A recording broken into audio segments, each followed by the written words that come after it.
what I'm trying to tell you. You better get your feelings in check. You better get your feelings in check, because your feelings and your emotions are liars. And the enemy works on your feelings and emotions. And the first thing he will do is try to isolate you. And the second thing that he will do is work in offense towards you. Because when you are isolated, you have no one to talk to. You have no one to encourage you. You have no one to speak truth to you. And all you're doing is hearing the thoughts of the enemy over and over. And 99.9% of the time, he will always try to get you offended at the person or the people that is speaking life into you, that is speaking correction into you, that is pushing you like Moses pushed the Israelites. No, let's be real. Moses didn't push the Israelites. Moses had to drag the Israelites kicking and screaming the whole time. No matter what God did for him, it was never good enough. It was never good enough. And even when they got to the promised land and they went inside the promised land and they seen, this is the promised land. This is what God promised us.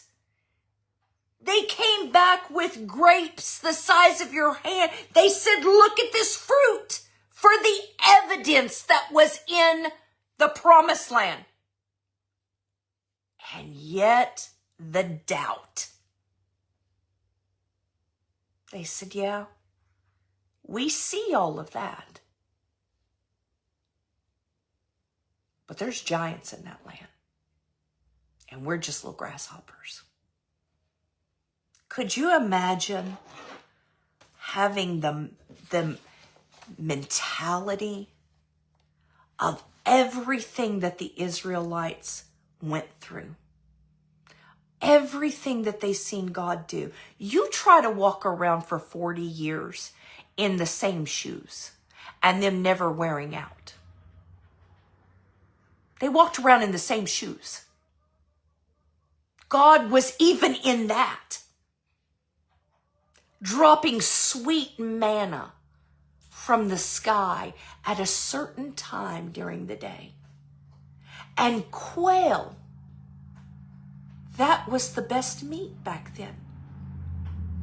That's your big ribeye and T-bone steak. That was filet mignon to us. And yet they were constantly offended at Moses.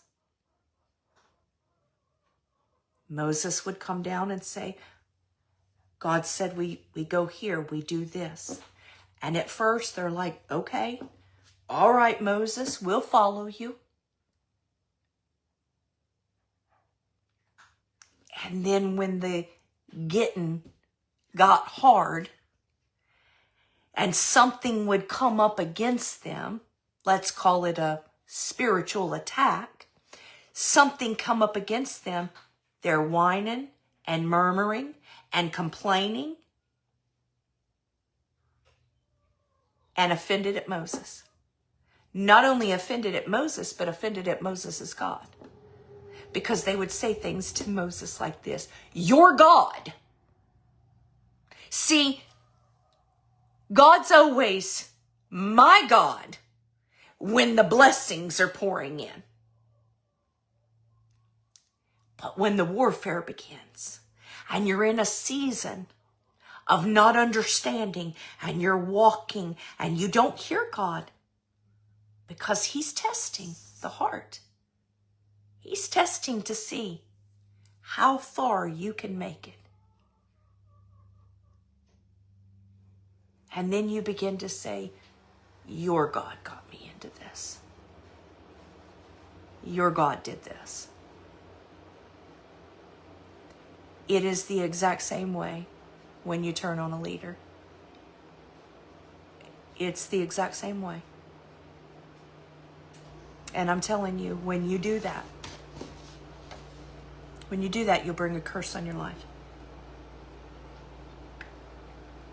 I am so convinced about it. I'm not speaking it over the individuals.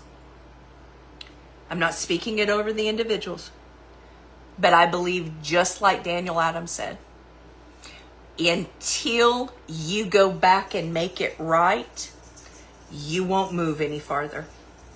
And that means you will not see your promised land. And I told you guys in the beginning of this, I said, what you do with this will determine what you see. God's bringing them home one way or the other. God's bringing his beloveds home. It will determine on whether you get to see it or not, whether you get to be a part of it. That's the reason why we still pray for all the ones that left. We're not praying for their marriage restoration at this point, because the people, and I mean, I hope that I'm not offending you. I'm just really speaking truth. The people that left offended and did some of them did some pretty nasty things. They're not going any farther. They're stuck now. They are stuck until they repent and they go back and make it right. When I first encountered Jesus, God had me set down. Don't tell me that you're any different than me. Don't tell me that you can act a fool and do horrible things to people and hurt people just because you feel like it. And God's going to be like, oh, well, you know, she repented. Let's just move on from here. No. God is going to build your character. He is going to build your character to look like Jesus. When I encountered Jesus, I was probably 4 or 5 months old. God set me down at my desk one day. I'd done a lot of bad stuff.